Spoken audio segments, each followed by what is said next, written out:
And hello and welcome. I will now pass it on to our host and panel moderator, Stacy Devino.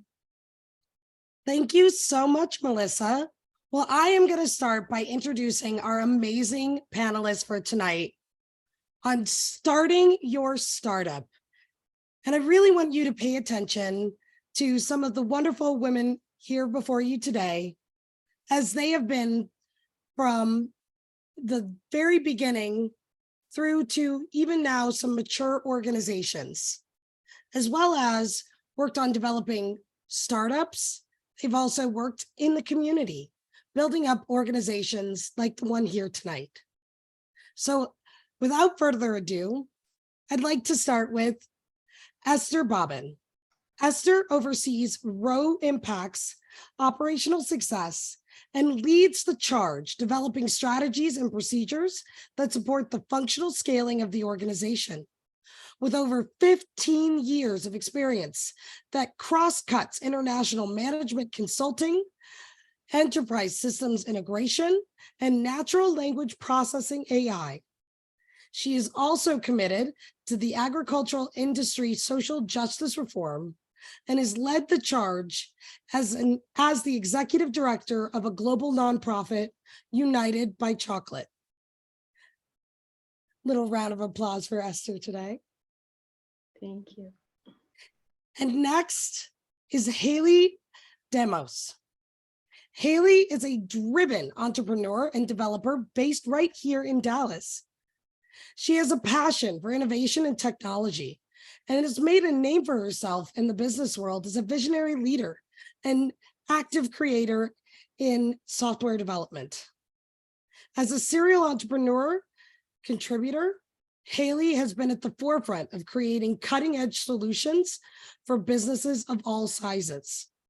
As a speaker, Haley is known for her dynamic and engaging style, as well as her expertise in the world of software development and entrepreneurship. She's delivered talks and presentations on a variety of topics, including startup strategy, technology trends, and software development best practices. Whether she's speaking to a room full of entrepreneurs or a group of developers, Haley's goal is always the same: to share her knowledge and expertise in a way that inspires and empowers others to succeed.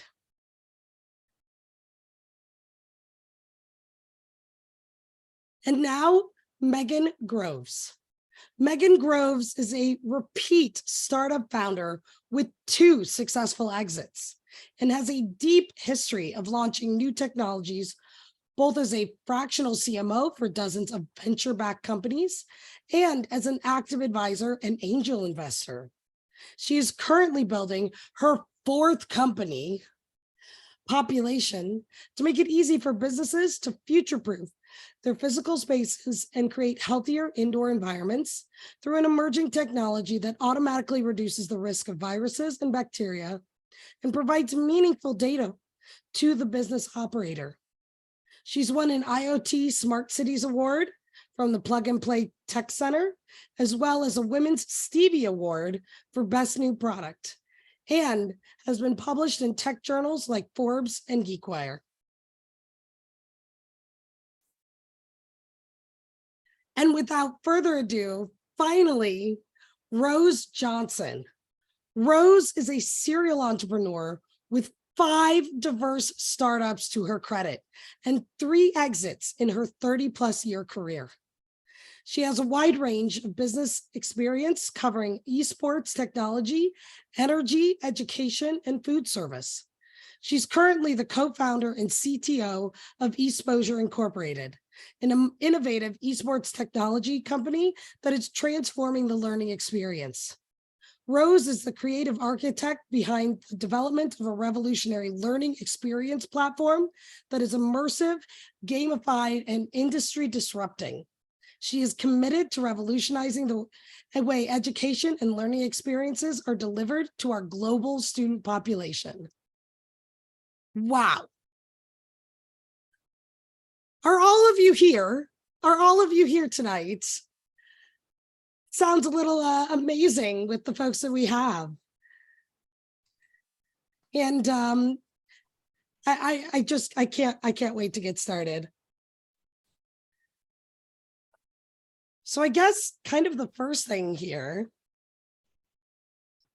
did any of you know that you wanted to be a founder of a company kind of early on in life or early on in your career?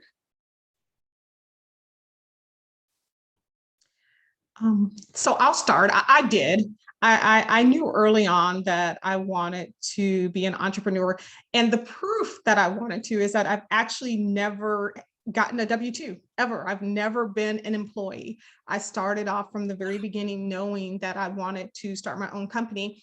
And at that time, 30 years ago, I was there's not as much brand science as we have now when it comes to marketing. So I was my company. I was my brand. And at that time, I decided that, hey, I'm going to trust me more than I trust anyone else. Let's see how this all works out. And, I'm going to live on faith, and I'm going to go out there and start my own company.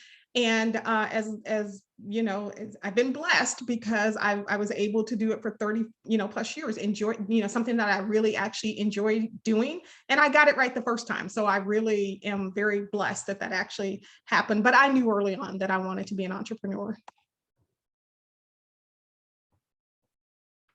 I can contrast that story. I did not think that I was going to be a founder. When I went into college, I thought, okay, this is exactly the game plan and things that I'm going to do. Thought I wanted to do biomedical engineering and have this very particular track. And I realized in the middle of it that it wasn't really speaking to me. I ended up on a whim taking a startup class at Startup Aggie Lands. And I kind of just fell in love with not only the idea of starting a company, but the idea of being very passionate about what you're doing in a way that's also helping other people. So I didn't find out until much later in life, I guess, but it was a contagious feeling, and I'm really happy with where I am. Awesome.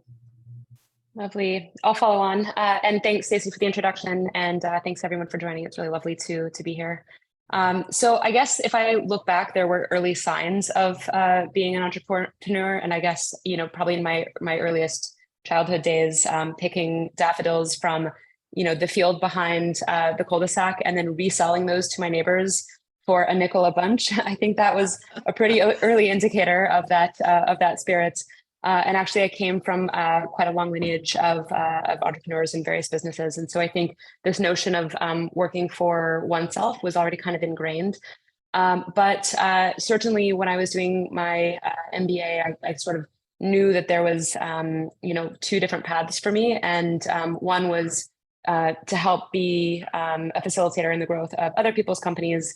And the next obvious choice was to start my own company. And so I think, maybe my shifting or view of scale has changed a lot. The kind of company that I wanted to build previously was maybe more of a small business. And then over time, with, access to various technology and growing my own network, I sort of understood there was a lot more that was possible. And so I guess kind of my vision grew a lot greater than, the childhood flower selling. But, I think, like I said, I think there were early signs of that, it's kind of in your DNA. So. I can definitely piggyback on that. It's also in my DNA, but I kept ignoring it. I don't know if a lot of you guys have felt this way, but when your parents tell you to do something, you look the other way. And I had heard great stories about, my grandma being entrepreneurial. My dad always, kept supporting the idea of entrepreneurialism. But it was also in grad school where it was, it really opened my eyes. And then getting into the world of chocolate and trying to make change and butting my head up against the wall is when I had that aha moment of like, okay, just do it yourself, get it done.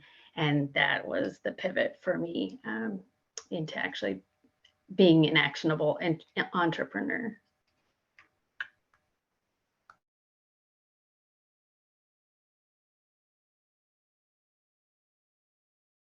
So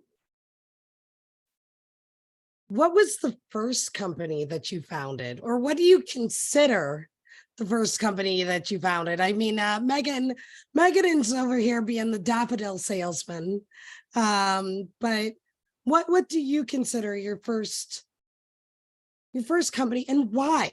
Why did you found that first company? Was it out of circumstance or passion, or what did it for you?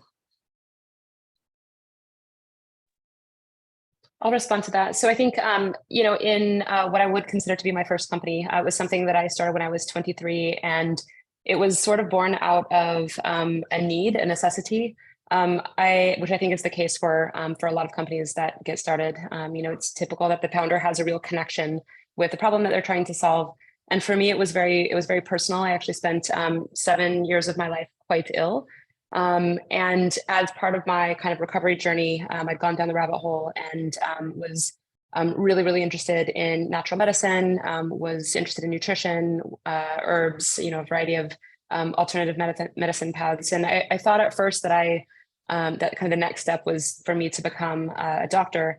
But instead, I decided to set up a wellness center with a variety of different treatment rooms and an educational platform, and the ability for other people to come and get access to resources that would help them on their healing journey. So that was something that I started when I was 23. Later sold that 5 years, so about 5 years later, to a retired NFL player.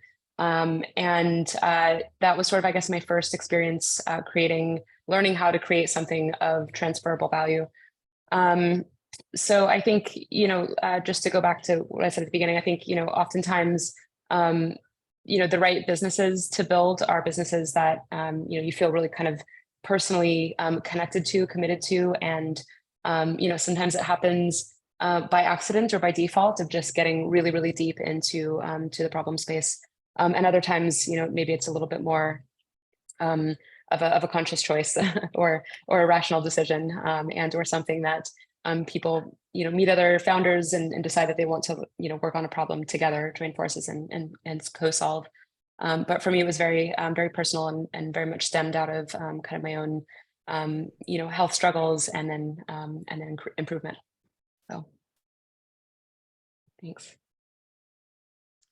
And I can add to that as well.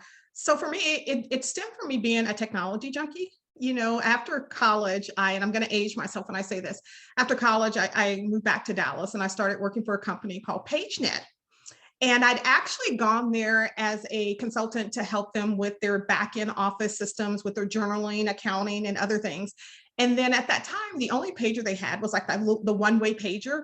And so I wasn't necessarily that interested in the one-way pager, but then all of a sudden while I was there, they started with two-way pagers. And I'm like, oh, this is so cool. So what? You send a signal and it goes to a server and then it goes to another. And I just became just enthralled by the whole entire process of pagers.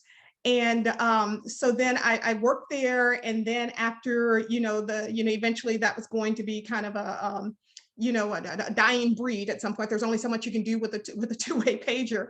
And so I ended up, going into to MCI. They were doing like voice over IP. They were like the leaders in voice over IP. And I was like, okay, I've got to know about this. I've got to get out there. I've got to figure it out. And I went to MCI and then ended up, starting my company there and actually started to hire a team of management consultants that were really good at voice over IP. And so most of I'll say that just my journey has always just been just because I'm so intuitively interested in technology. If there's a new technology out, I'm so there. Like that's all you have to say is there's a technology that's an emerging technology. I'm so there. So that has always kind of just guided my path. I've followed the path of curiosity.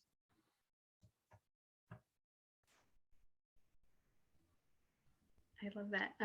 I also definitely love keeping my eye on the technology and the curiosity, and that's actually how United by Chocolate ended up becoming a software developer. It was not intended to create technology when United by Chocolate was founded, but there was that need. It grew out of the need for language translation and really empowerment for cacao farmers. And I grew up in a family where my dad spoke 9 languages. I'm first generation here in the United States. And so for me, it was always like intuitive to have access and to provide people, with access to education in the language that they can learn from. And, seeing all this technology out there and apps for translation. And I will also date myself a little bit. So my coding days are about like 20 years ago, to tell you the truth. And I love coding, but coding actually doesn't love me. And I would always code in circles. But I always love keeping my pulse on technology and where it's going. And I thought, and I love to learn. I'll look up some blogs. I will teach myself, and and that's how we ended up getting into AI and machine learning for natural language processing. Was also that curiosity into how we're going to do this and get it done. I really like what you said there, Esther, about loving to learn, which really relates to, I guess, my experience. I founded a company called Sonasig, and the entire thing behind that was based on passion. So I had somebody that I was really close with at the time who had just gotten into vaping and smoking and those sorts of things. And I was really inspired to find a way to improve that technology. If you have ever seen those ultrasonic humidifiers that create that kind of cool vapor, I was trying to take that technology and essentially apply it. Hey, right there, Stacy. Trying to apply that to the world of vapes, because they had just come out at the time, to try to make them safer. Back before the FDA had any kind of regulations on it, there were a lot of crazy things happening with it. So unfortunately, that ended up being non-viable from a cost perspective, but it is actually really widely used in the medical industry. So it's cool to kind of see how I learned so much even from that failure of the company itself, and kind of speaks to that loving to learn and path of curiosity that you were talking about too, Rose.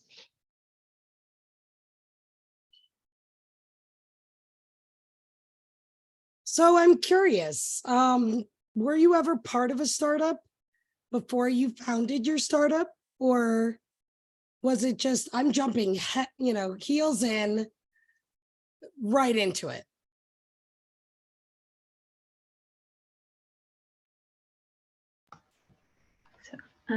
I can speak to that a little bit. So after graduating from grad school, and I made a big switch from the consulting world, knowing that I wanted to get into cacao.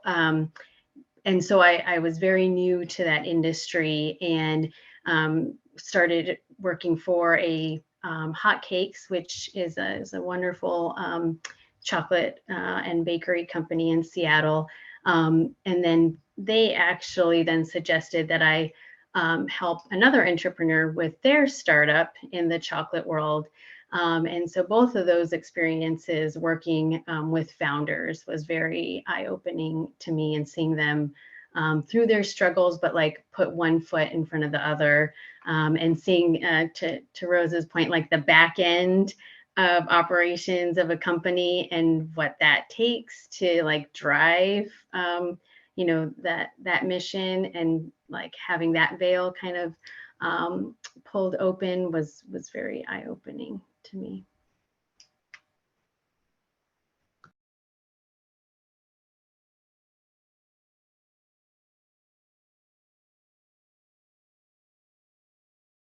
I'll jump in. And I guess just to go back to that distinction that I made previously about small business versus startup. I mean, I had been around small businesses for much of my life, and had started that previous small business before business school. And then after getting my MBA, or I should say throughout the duration, I started consulting for a number of other early stage tech companies. And that was a real transition. And I think, if anybody here is thinking about starting a company of their own, I would definitely recommend getting exposure, especially if you can find something that is venture backed and really high growth. because it's a completely different experience than a small business, just in terms of speed and grit and hustle and expectations, and just a whole different level of crazy. And so I'd really recommend cutting your teeth on that before venturing out on your own, if you can. Otherwise, like I mentioned before, small businesses are also can be very rewarding, and a lot of people kind of inherit them through their family, or have an idea for something that is more close to home in some way, in which case that's also valuable. But they're very different paths. And I think if you want to go the latter, it's definitely important to like I said, to get some get some real training by doing it with somebody else first. Megan, I know you talked a little bit about what the trajectory is like between a small business and a startup, but I know we had a question a little bit about more of the context in contrasting between those two.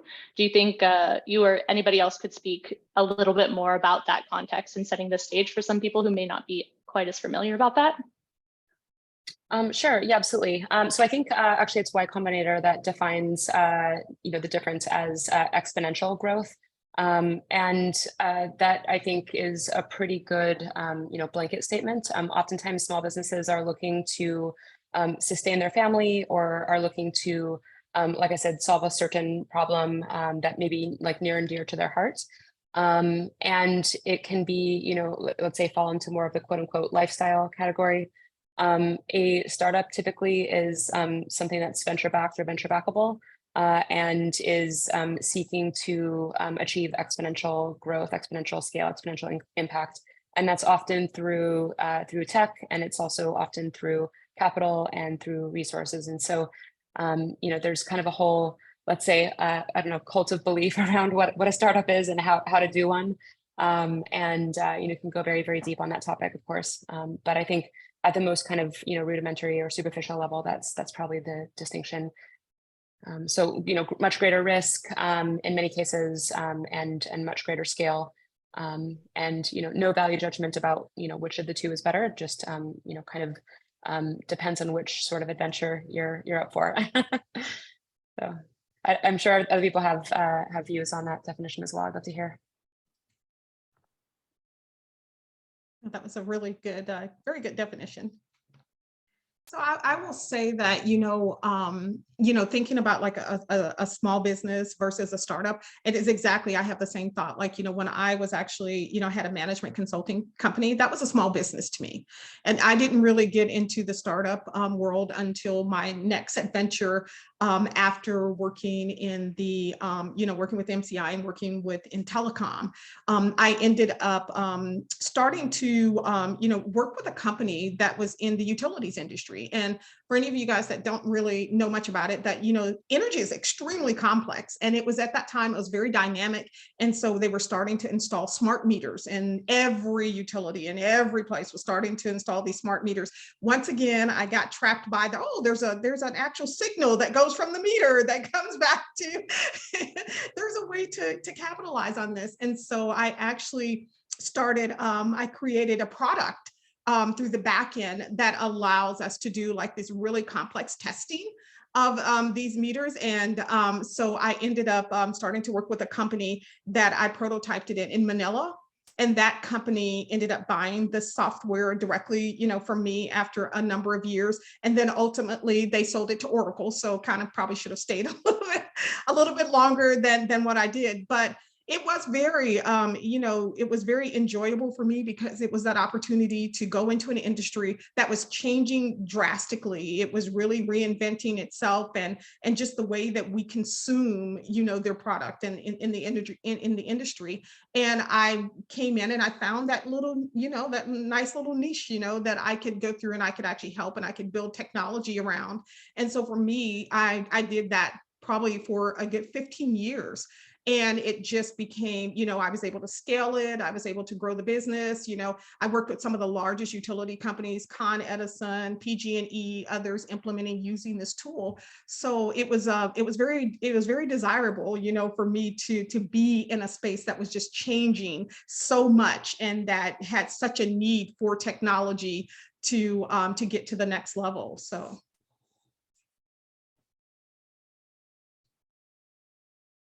Wow, that's really amazing. I love that kind of definition, right? You can be a business by yourself, but you can't be a startup without scale.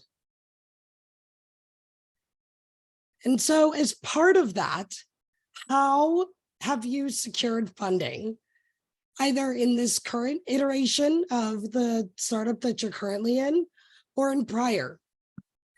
Self-funding, investors, seed rounds, alternative investment, friends and family. What does that look like? And what can it look like at various stages? I think the short answer is talking to a lot of people and being okay with being told no and not giving up on that. But I'm sure some of these amazing other speakers have a lot more insight.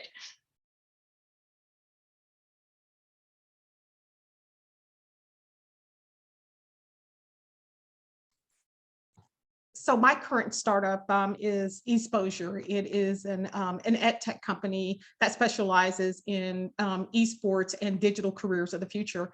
And we are, our company is 100% bootstrapped. We have not gone, we have not sought out investor funding.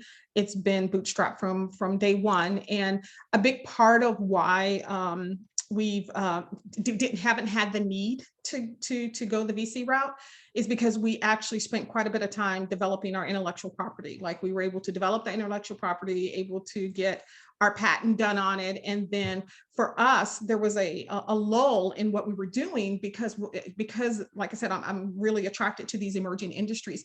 Esports was an emerging industry. And I got involved because my son is a gamer. Actually, I've got two sons that are, both of them ended up being gamers. And one of the son, he actually works with me. He's our CEO in the current company. And he's always wanted to do esports. I had no idea what esports is, because obviously that's outside of my age range. But I remember that, like, after he went to college, he was never calling home for money. And I thought, this is so strange, like, what college kid is not calling home for money? I need to go figure out what's going on. So I go up there to visit him in his dorm. There's like these Xboxes and PlayStations everywhere. Like, his whole room is just covered with them. And what he was doing is he'd started his own business inside of his dorm. He'd actually started to repair Xboxes and PCs for all the students at the college. And then once he was able to get their device, he could understand exactly what games they were playing. So then he started going to the student center and to small businesses. And then he started arranging Call of Duty tournaments. And then, all of these different tournaments, because he was so aware of what everyone was playing. So after he graduated from college, he went to Silicon Valley and started at a company there. And then when he came back, this was his thing. He wanted to be in esports. And we would have lots of conversations about it. And I said, the problem with esports is it needs technology. It absolutely needs some type of technology. It's an emerging industry, and it's exciting. And there's so many people out there that are engaging in this competitive sports, but there's not an ecosystem that's built on technology. And we really need to change that. So that was how we started the company, where we built this platform that allows, students to get educated the way that they game. And it's a totally immersive system, and all of the really cool things that you do as a part of gaming, you can actually do inside of this learning platform. So that's how I got started. And for us, there's never a right answer of whether you bootstrap or go a VC funding. But for us, we had a different challenge. We actually had to educate everyone about esports. And so there was a real lull in there, where we were just able to go to colleges and school districts. And there was a lot of that whole, a lot of hard work, just going out there, getting everyone to understand what is esports. And it's more than just having a controller in your hand. It's digital, it's supported by digital careers. And if anyone doesn't think that there's a Fortune 500 company out there that's not digital, they would be wrong. Because here's the thing, how do you run a business when no one can leave the house? You run digitally, right? Like, COVID showed us that every single company is a digital company. So for us, we had like a lot of time to just that grassroots community, going out there, talking to businesses, helping to explain the connection between, gaming and esports and learning and digital careers. And for us, it worked. There are a couple of things that I really love about that story.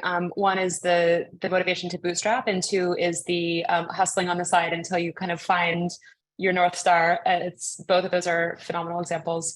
I think I would agree that there's sort of no right and wrong way, but I think the numbers also show us, that less than 2% of all venture capital goes to women-founded companies. And so if you're thinking about starting your own entity, you'd better be prepared to get creative and to do what you can to to sustain as long as you possibly can, with the potential downside that could take you a little bit longer than anticipated to raise. So that might mean looking at things like customer-led growth. That's certainly something I did for the first couple companies that I built. So finding creative ways to sell first, deliver second. And certain industries or businesses can tolerate that a little bit more than others. But I would definitely recommend that. Also, there's a ton of government grants out there, also other kinds of non-dilutive capital. But just, I guess, be prepared that, it may take, as a woman in tech, it may take a little bit longer than you hope for. And you may also want to kind of resort to more creative means. That said, angel funding can be a phenomenal way to get going. There are, of course, tons and tons of really successful women out there who love investing in other women-led companies. And so to Haley's point, definitely start talking and activate your network early. And then, the venture capital route, I think, is the right thing for, for most tech startups that are aiming to achieve that, high growth and fast pace and that scale on a, kind of quicker uptick. I think the other thing that's, sort of worth considering is just, how, what is your sort of personal risk level like? And, is there something that you can get off the ground while you still have the stability of a full-time role? That may not be viewed as, all in to a VC. So they may kind of evaluate the fact that you're not full-time as, a limiter to your ability to truly run and grow a company. But if you can, find other people that are willing to dive in, with you simultaneously, that can also be really helpful. So I think, Rose and also myself, we and maybe some of the others here, were able to kind of take a risk because of previous successes, and so that's just something to really evaluate carefully. Like, are you in the position to take that risk? Are you able to build on previous, successes? Are you able to kind of siphon off some capital out of a previous win and use that towards, allocate that towards your next endeavor? But in the end, it's a really personal decision, and it's definitely tough in the venture climate. There are also a lot of stats that show that women who have a male co-founder fare, I think it's 38% better than women alone. So just another thing to keep in mind. And I'll kind of anticipate something that we'll probably talk about later on, but how can you truly, like what are some of the things that are shocking, or what are some of the things that somebody ought to know about ahead of time? And I would definitely say just really making sure that you're surrounding yourself with the right kind of support network. And that includes both people who are willing to build with you, as well as people who are willing to fund you, as well as people who are there to, either kick you back into shape and tell you to keep going, or, to tell you, to offer a useful piece of constructive advice. So you're going to really need all the resources that you can get. Definitely. I echo all that, and kind of tying it back to the previous question of with like small business and venture. I think thinking through ahead of time, like, what is your personal purpose? And when you're starting, this journey, you obviously are going to be very inclusive of your team, but at the beginning you have to really think about, why are you doing this? Like, what is going to make you get up, every day and take that step forward? And then the other part of it is then really listening to those customers and those clients, because that's going to really like open doors and channel you forward. And I've had very different experiences with United by Chocolate and now at Rho Impact, both with that as well as like fundraising. So United by Chocolate, it is now a 501c3. It was never the intent to be a nonprofit. I don't come from a nonprofit background at all. It was always going to be, with a social impact focus, but listening to those customers and the industry itself and how we were going to make change led us to the 501c3, which then funding a nonprofit, wow, like learning curve, totally different. And a lot of that was self-funded at the beginning, and then learning how to fundraise partnerships, as Megan was mentioning, like how you can get creative on being able to fund all those other costs associated with creating a business, and looking like how you set up contracts, and then getting your finances in order from the very beginning will really save you a lot of headache down the road, if you are going to raise money and be able to really explain your financial story to other folks. And that's where we are now with Rho Impact. We have been primarily bootstrapped, but now we're actually in the process of fundraising. And I can tell you from being the one on those financial statements that they are very important. So happy to elaborate on that with others as well. So. I really asked. Oh, sorry. Go for it, Rose. Someone asked a question about how do you get your first employee, and I wanted to offer up a suggestion for us. We worked with community colleges, we worked to college, we got interns, and we heavily used interns. And I think one of the great things about what we're doing is apparently everyone that's in college likes the game, right? Like they all were very interested in coming on and working with a startup that was in the gaming industry. And so for us, that has been extremely helpful, because they come in and they're, they bring great ideas and they bring innovation, and they're able to bring their story to exposure. And so when they're looking at our product, our product market fit, it works very seamlessly, because we've got all these interns in, and that's exactly who our market is, and they're able to give us great ideas. So I would say that if you're looking to start a business, please don't ignore like community colleges, going to the high schools, looking for interns, because believe it or not, these kids are really smart. They are super smart, and they are out.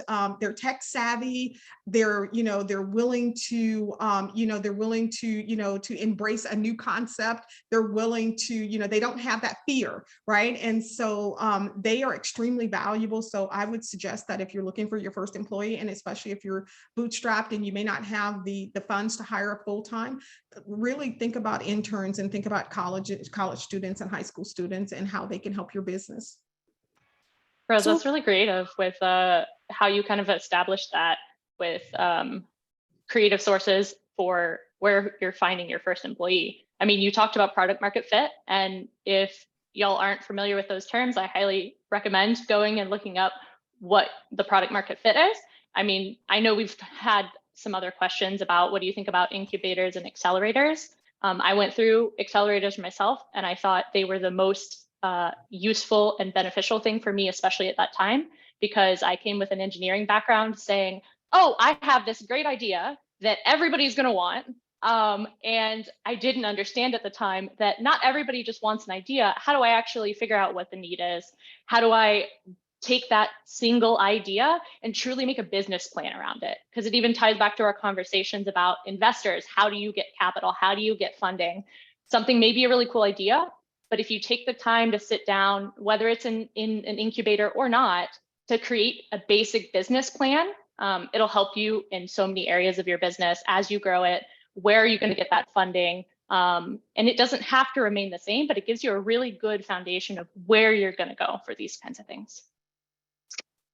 And I wanted to kind of tag along onto that, Haley. Like, it's so important that you know things about the legal system with regards to so many early startups. Startups probably shouldn't be an LLC. Should you incorporate locally? Should you incorporate in Delaware? Depends on what you're trying to do, right? Are you going to be a C Corp or something else? All of these things affect your ability to accelerate, affect your ability to raise funds, affect your ability to do things like distribute stock. And how many people know about that when they are just talking about an early stage idea?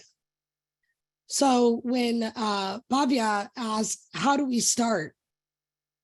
It's amazing to hear from each of our panelists that starting is a collection of things that you learn over time that help you establish the business that you want and the growth that you want early on. Because if you don't have that foundation, it's really hard to go back and potentially change or address those things, especially when we talk about funding, right? Because if you don't have the right corporation and you've given out contracts that say, based off of this investment, we've given you this much percentage, you have to rework the whole thing potentially. Has anybody run into, I didn't know scenarios as part of building their first businesses or building their first startups?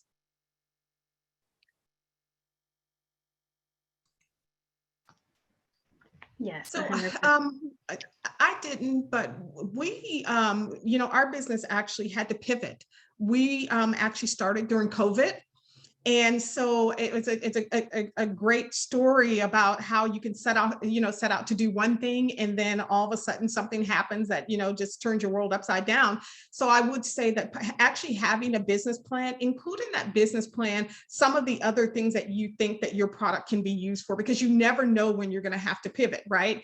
And with us, it was very much, we were originally started out pre-COVID doing more of the competition side. We had an esports arena that was about 30,000 square feet, and we were bringing in, professional, and we were training professionals as well as, holding competitions. So when COVID happened, our company was one of the first ones to get shut down because we were so large. So then, what ended up happening, we already had it in our business plan. It was on our future, growth that we wanted to go into education. And so when COVID happened, schools started reaching out to us and said, there's no basketball, there's no volleyball, there's no physical sports. What can you do in esports? And we were ready to capitalize on that. We were ready to go. We had already our intellectual property. We were able to go in, and so for us, as terrible as it was during COVID, we were prepared. We already had, this future roadmap that we just accelerated and said, let's go ahead and let's start getting into education. And that's really, so I say that all to say that, as you're thinking about your business plan, really think about not just what you're doing today, but think about what you're going to be doing tomorrow and what that roadmap looks like, because you never know when you're going to have to accelerate it. It could be the acceleration could come from that some great guy comes along, or, a great, company comes along, wants to give you money. Like, what are you going to do with it? Right? Like, or how are you going to, accelerate your roadmap? How are you going to use it wisely? Where is it that you're trying to go? I think that you have to really think broadly about your business plan and think about, your future markets, your roadmap, and then how your product fits and will evolve in the future. It's never too early to start thinking about that.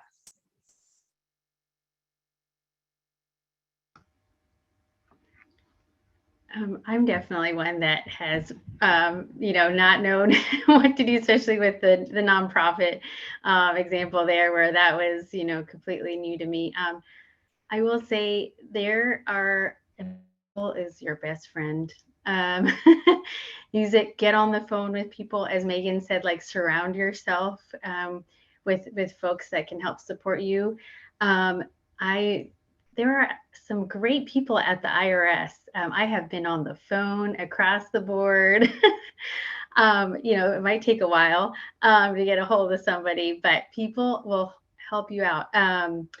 And let's see, a couple of notes here that I was writing down. Small Business Development Center, the SBDC.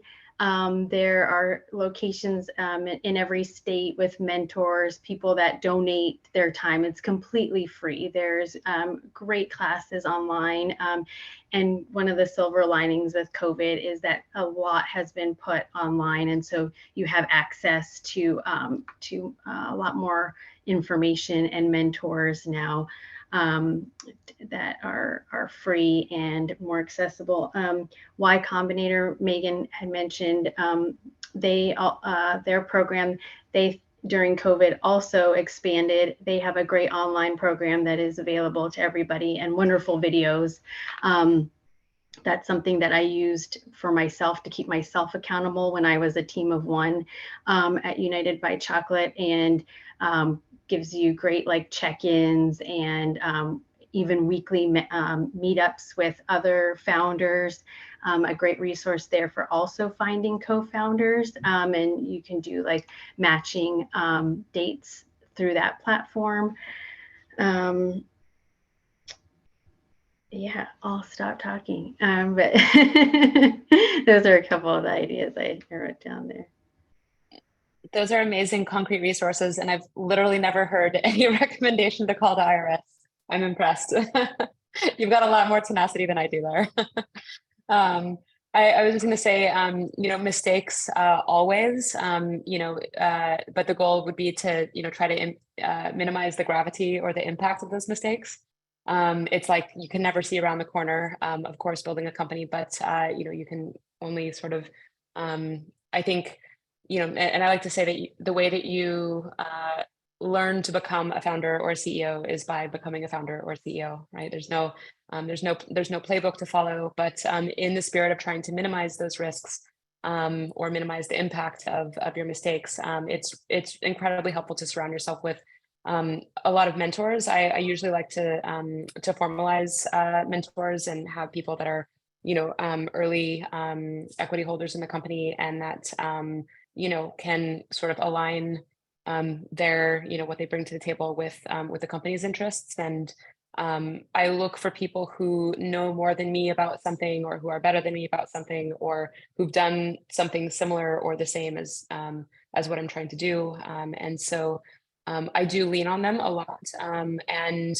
I think that's really critical. And founders really need not just resources like in the company, but also kind of, it's almost like you need concentric circles. So you need different kinds of advice, people playing different kinds of roles. Of course, your personal relationships and, friendships can be, helpful or hindering there too.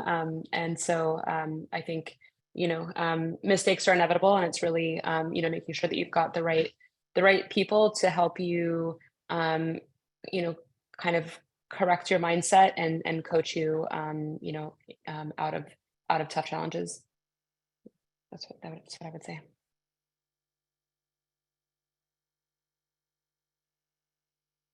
So is it fair to say that there's a fair number of businesses who seek additional investment just so that they can get that kind of advisory capacities of various investment firms and, expand their mentor circles, especially further on, where they might already be a profitable business?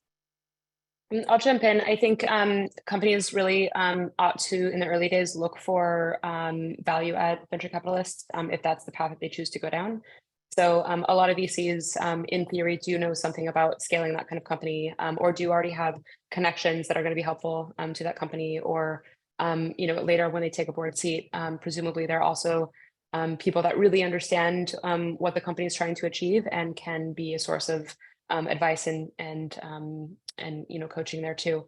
That doesn't always happen, of course, but certainly, if you can kind of influence the direction of your early backers, or I should say, if you can influence the direction of the types of companies that you're speaking with and who ends up getting on your cap table, then that's all the more advantageous.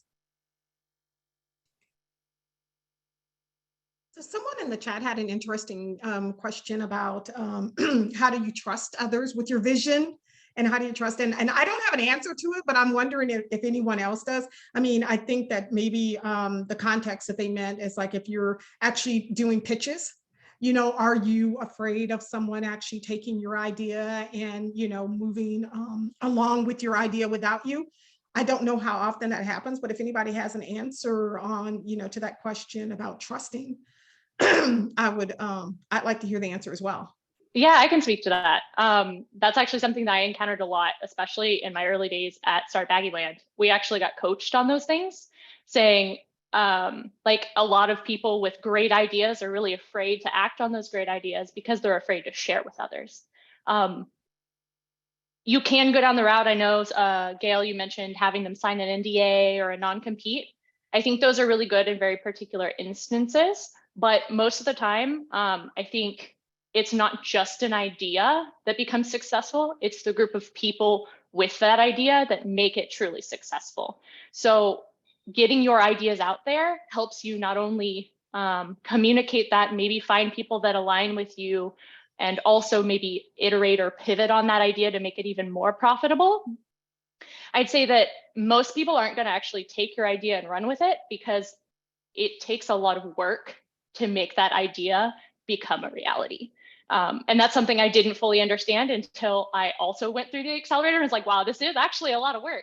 It made me very excited, but I didn't understand even how much work creating a business plan could be.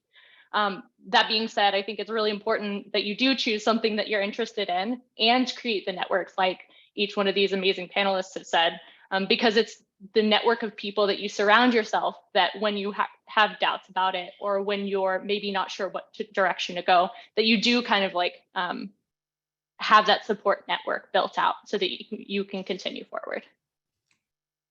That was a good answer. Thank you. Because in my mind, I've always thought about, you know what, hey, you know what, you can steal my business idea.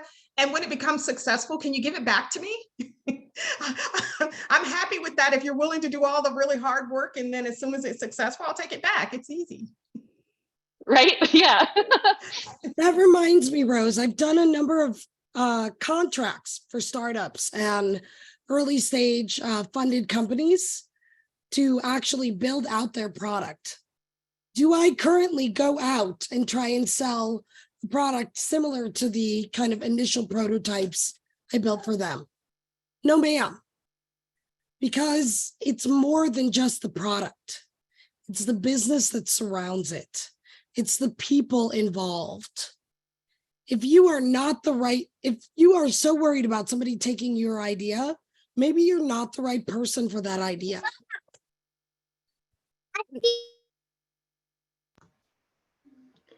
Somebody once also told me that, you know, having these agreements in place are only worthwhile if you have the resources to then fight to uphold those agreements. So that might be also an interesting way to think about it, is if you could actually, you know, fight in court for those. And most of the time, most people don't have those resources. And so, yeah, just I would say go ahead, go forth. It's, you know, what those people and the time and the effort that you put into actually creating those ideas is what is going to make it valuable. And kind of circling back to a thought Rose had made about the getting interns and support that way. I just remembered in the spirit of like the board of directors and getting support also with that is I've had universities be very supportive, giving mentors to the interns.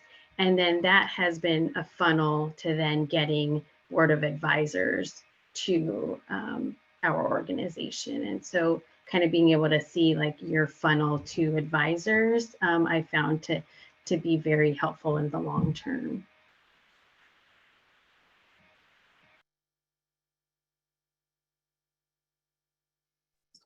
Looks like there are a couple other, oh, sorry, go ahead. I was going to say, it looks like there are a couple other comments, a couple other follow-up comments about this in the chat. So I'll just jump in. So I guess, you know, and I completely echo what Esther and Haley had to say about that. And, you know, more than likely, nobody's going to sign those documents, or they're not going to matter much, and they're incredibly hard and expensive to enforce. I think occasionally you can put something in place, maybe for team or contractors or for other kind of friendlies of the company, or if you're selling to businesses, that's often standard practice that they'll want a mutual NDA in place. I think the sole function of those is typically to it's symbolic. Is to sort of convey a level of seriousness and a wish and sort of a respect, and to be able to feel psychologically a bit more at ease in speaking. But at the end of the day, the real way to protect the trade secret is to keep your mouth shut. So that's the only way to prevent it from getting out there. So the question about trust, I also don't have a good answer for. Like Rose, I mean, trust is hard won over a lot of time with people, and that's something that's kind of an intangible that can take a really long time to build. So figure out who the right people are to trust, and what level of information they need to have to really support your company's growth. And then patents, IP, there are also kind of two camps about those as well. Which are very similar to the NDA conversation. It's like, if you have something that's protected, that's great, but people can still infringe on that. So do you have the resources to actually go pursue that person who's infringing? Are your resources better spent, just building and executing and getting your solution in the hands of people who want it, or, trying to build kind of a walled garden of IP? But on the flip side, IP can be one of the things that adds a tremendous amount of value to your company. And so depends on the kind of business. It can, companies get acquired all the time just because of the IP that they have. So if you do decide to go that route, it's again, they're kind of pros and cons. So I think all these things sort of need to be weighed, and I think they also need to be kind of evaluated through the lens of like, what are you trying to achieve?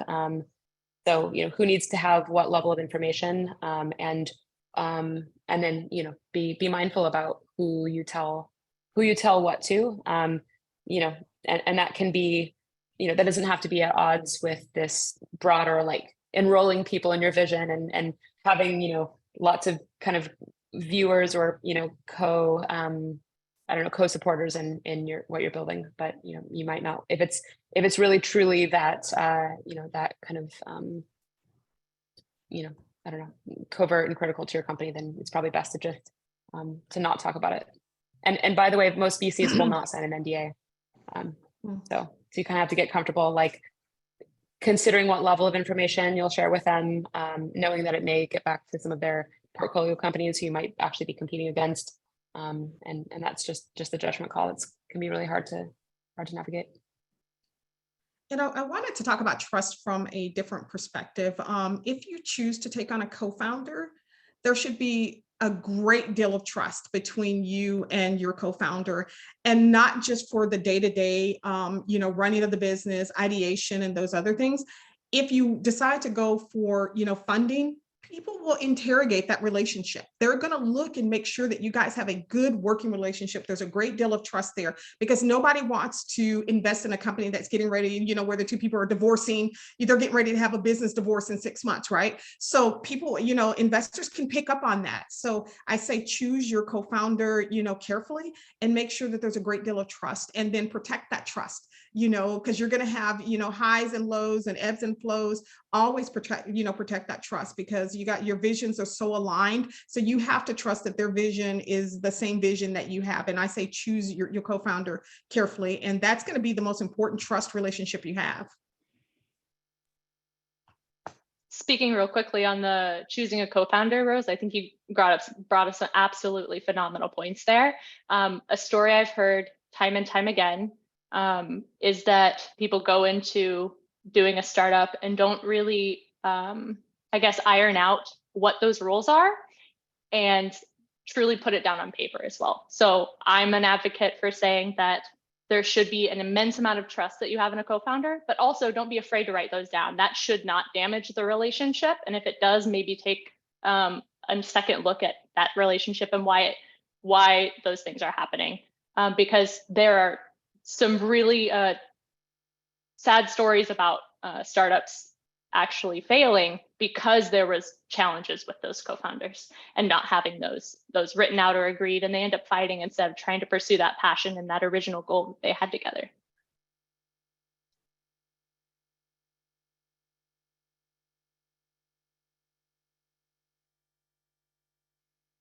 I think that's a really, really key point, Haley. I mean, especially if we look at, early technology companies back in the 80s, right? The visionary doesn't have to be the CEO. The engineer doesn't have to be the business person. But it doesn't mean that they're exclusionary either. So really establishing all of those levels of trust, the same kind of trust you do in running any organization, but even tighter bond is so, so key to success.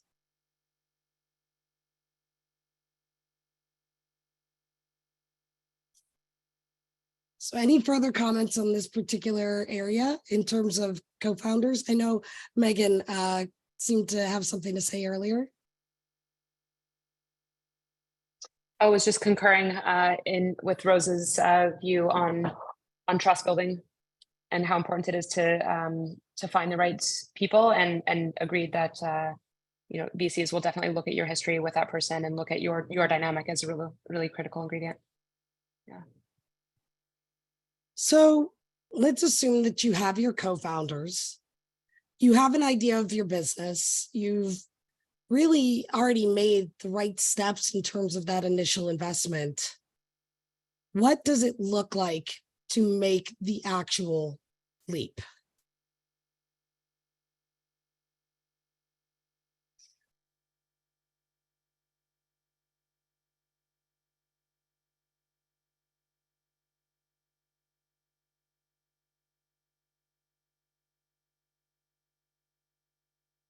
No one wants to chime in? Oh, it was that scary. I know the leap is scary. Beware of the leap. I would say that, first of all, I think that before you take the leap, there's some things that you have to have your own personal house in order, right? Because having a startup and it is almost like having a baby that is in ICU, right? It is like you are everything to this business. You're the air, the water, the sand, you're breathing everything for this business, and you're not able to give everything to the business if you have a lot of other things going on in your personal life. And I know personal things happen and that you can't really avoid them, but you really need to interrogate if this is the actual right time for you to start a business, right? Because it requires so much of your time and so much of your commitment. And oftentimes I've known entrepreneurs that have gotten, started businesses and then, they're divorced, right? Because there's, so much time and attention that's required for the business that they're not having time for their personal lives. So I would say the first thing before you even take that leap, make sure that you're on solid ground. Make sure your ground is not shaky, because you're going to need that solid ground, and you're going to need a solid support of, friends and family and mentors and other people that are on this scary journey with you. There's so many things that you're going to need. So I would say that just make sure that you're on solid ground and that this is the right time for you to start your business. There's nothing wrong with holding on to an idea until you get to the right moment in your life to do it.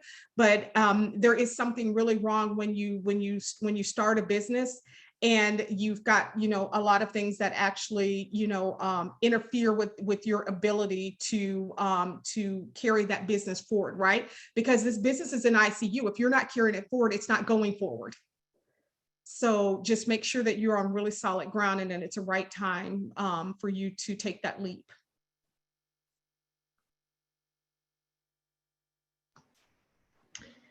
%, echo what Rose said. I guess following kind of that lead, and then once you have gotten that personal house in order and you have that support, kind of shifting to the customer side, and then starting to flush out your ideas and test it, just like you do beta testing with technology. I would say the same thing flows over to the business side. I wish I remember what this stood for, but I went through a program called ICAP.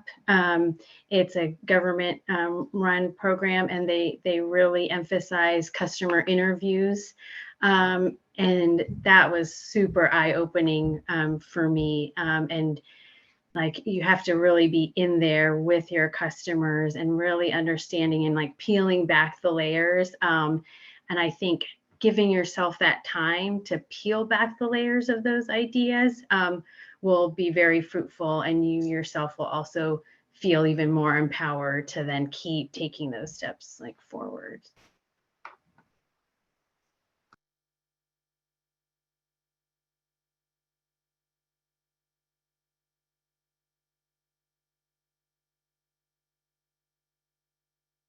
So what do you mean by getting your house in order? Does this mean that you have set yourself up to have 12 months of personal runway? Or does this mean that you've kind of taken, all of this investment from, kind of ground stage starts and really put it towards this one idea? What does that do in terms of your obligations? What does that do in terms of the way that you run your business, at least initially in that leap? So one of the things I will say is I think that, Megan said this earlier, like, it's always going to take, if you're bootstrapping, it'll take you way more money than you ever thought it was going to take for you to be successful, right?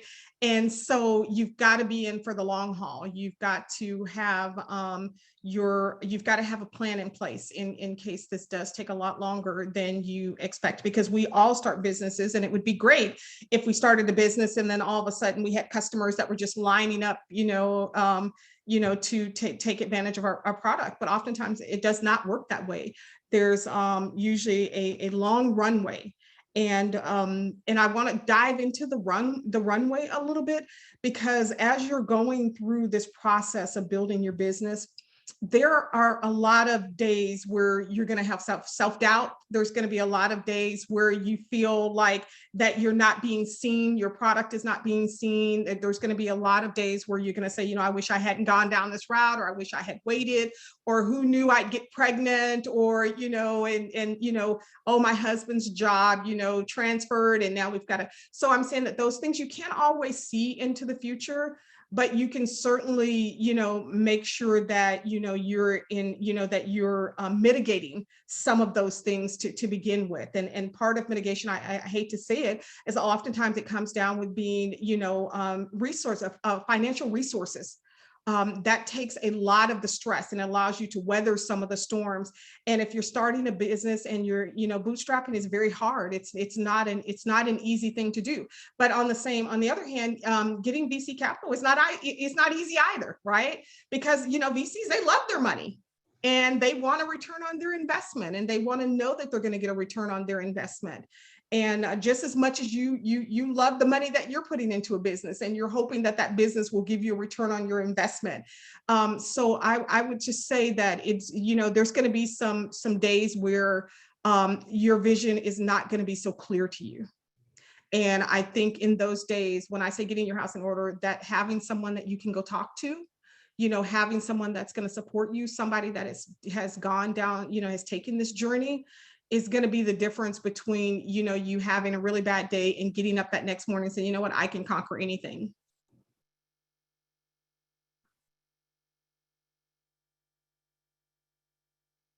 Yeah, because it's another form of sales, right, Rose? You have to sell that you are that 1 in 10 of their investments that's going to just rocket up the sky, because that's what they're counting on, right? They want all of them to succeed, but the reality is that 1 in 10 is going to be a massive success for them, at least on the traditional SV scene that I'm privy to on the tech side. But you're selling regardless, right? Do each of you consider yourself salespeople? Do you consider yourself trustworthy salespeople? How did you become a good, trustworthy salesperson? Practice? No. I can speak to that one because I think Esther brought up earlier customer interviews. I would say that I used to hate talking to people. I still struggle with it on occasion, but I think what truly drives me, and I think what drives a lot of entrepreneurs, is the passion around what they're trying to do. So I think when you really lock into what you're trying to achieve and talking around that kind of becomes natural. I'd say that the thing I found most interesting is passion is contagious. So when one person is really excited about that thing, they can sell it day in and day out. I know my husband often tells me that when I love it getting brand new items and trying them out from small startups myself. That's just something that I love doing on the side. And when I really love something, I just go to him and I'm like, wait, you got to try out this new water bottle. It does this feature, and I don't even realize that I'm selling. So it's really interesting to find the ways that we just naturally do that and lean into those things. I'm not on the phone all day. I don't consider myself somebody that's naturally good at sales. But I think that as we go through and kind of experience those things, just channeling your passion into that makes everything a little bit more natural, helps build that trust, because truly in sales, it's about a trust level between you and who you're trying to sell to. Because I've been to events that, somebody is just, even if you're talking about networking, somebody just hands you their business card and they're like, hey, really great to meet you here, check me out.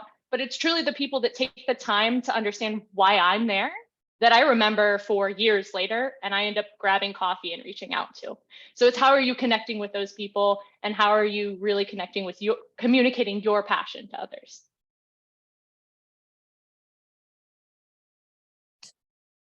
I'll jump in, and I completely agree with passion. And you are always a salesperson as a founder, right? You're selling to your customers, of course. You're selling to VCs or funders, and you're, of course, most importantly, selling to your team too. You're always trying to rally them around your vision, around the North Star. How do you become a trustworthy salesperson is I guess maybe I saw a comment here that I should probably address. When I mentioned earlier, sell first, deliver later, I was citing that as a very creative means to, achieve customer-led growth. So early revenue into your company and kind of validation that you're selling the right thing. But the delivery piece is also really important because if you don't deliver, then you won't have that trust, and then you're kind of dead in the water. So becoming a trustworthy person is not just in sort of like that vision and that passion and that pitching, but it's also in the ability to deliver and to show up and to complete that loop. So just thought that was worth clarifying. So in the getting your house in order, I feel like I would be remiss if I didn't mention the mom in me and the things I've had to get in order on that side of the personal house. I have an 8-year-old and a 10-year-old now, but they were babies. And as Rose said, sometimes you get pregnant and these things, you don't have quite a timeline for them. And I would say one thing that was really eye-opening to me working with these early founders after grad school, specifically, there was a radio host that came in to Hotcakes one day with his little baby to do a sales pitch to us. And that always, I didn't even have kids at the time, but also having growing that mental strength of no matter what, I'm going to move forward, and it made me more comfortable to, if my kids are there with me, we're still going forward. Like there's nothing stopping us. And then as they've gotten older, the caretaking, we moved to where we are now. We're in Charlottesville, Virginia, from Seattle, to be closer to family, and as well as financially, we knew we couldn't afford to be in DC, which is where our family actually is, but to be further out, knowing that one of us would not be getting a paycheck, because I knew I was going to be starting United by Chocolate. And then now as they've gotten older and I've transitioned to Rho Impact, it's a different level of caretaking responsibilities, and just interviewing a nanny the other day to try and get plans for the summer. So that is, and very lucky that Rho Impact is very supportive of that. And I don't know, like as a startup, they're a very, I would say, mature startup since they've gone through, everybody on the founding team has gone through iterations of being a startup. And that's something I will certainly carry with me forward, and supporting the whole self and not having that crazy startup pressure. So. Well, we are almost at time, and I wanted to give an opportunity for each of our panelists to tell us what they are up to and how we can get in contact or just follow them on their own startup and founding journey.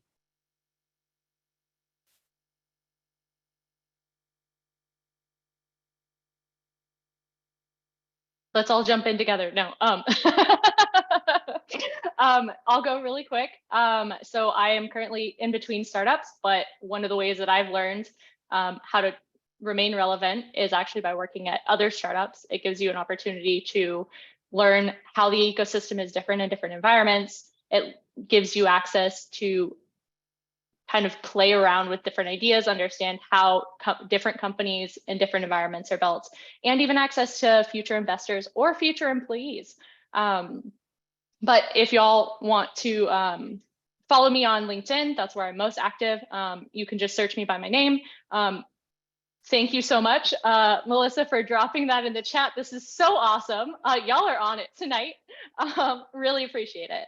And y'all can also follow me on Instagram as well, but I'm mostly on LinkedIn. Or if you want to have a conversation about startup things or just need an ear to listen, I am always available for those things. It's always great to make really great connections on that. Pass the buck. No. You can find me on social by Esther Bobbin. I'm across LinkedIn, Twitter, Instagram.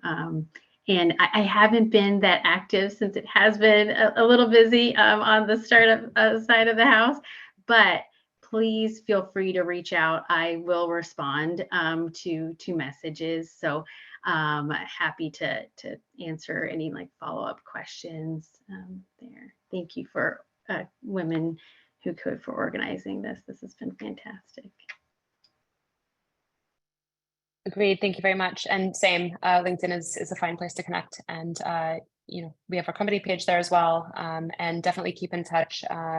We have gender equity as a company value. And so as you start to think about kind of what's next for you, you know, always happy to have a conversation with you, either to, you know, if I can be of use pointing in the right direction, or if population's hiring as well. So thanks. Thanks a lot for the opportunity. And once again, I want to echo thank you to Women Who Code for having such a great panel here. It's been amazing. And, you know, I want to say that I put my LinkedIn into the chat, and feel free to reach out to me if you have any questions, if you just want to say hi. One of the things that I will say in closing is that, you know, my business, I've been so blessed to have so many people that have, you know, given their time, their energy, you know, just even a conversation with me. And I definitely believe in paying that forward.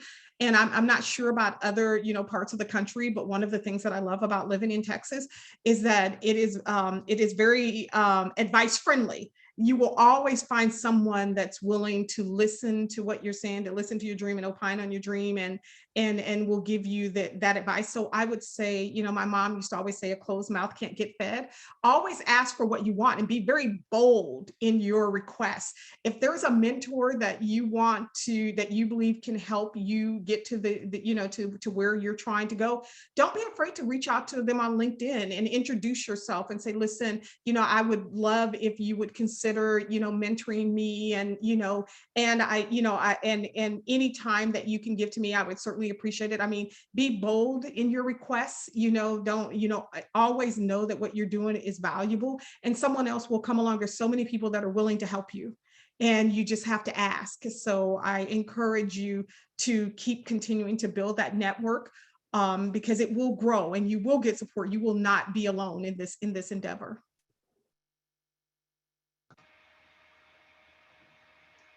I noticed somebody asked in the chat if we're hiring, and kind of back to the socials with reaching out. We are actually hiring for a CTO who will then be building out their team. And I always love meeting with folks for a coffee chat to get to know them, and then happy to, once we open up the job postings for the greater team, to let more folks know that that's open.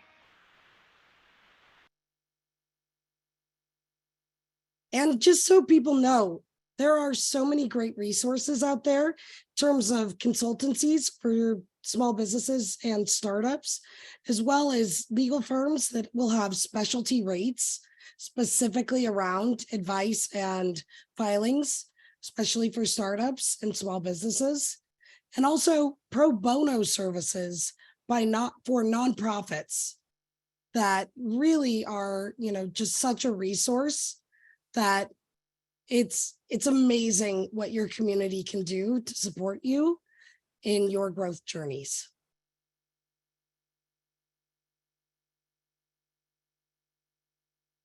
So thank you so much to each and every one of our panelists tonight.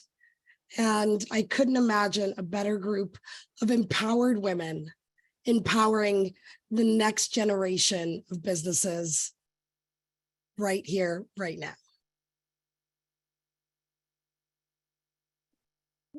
I agree with Stacy. Thank you to our wonderful panelists, and thank you for Stacy for panel moderating.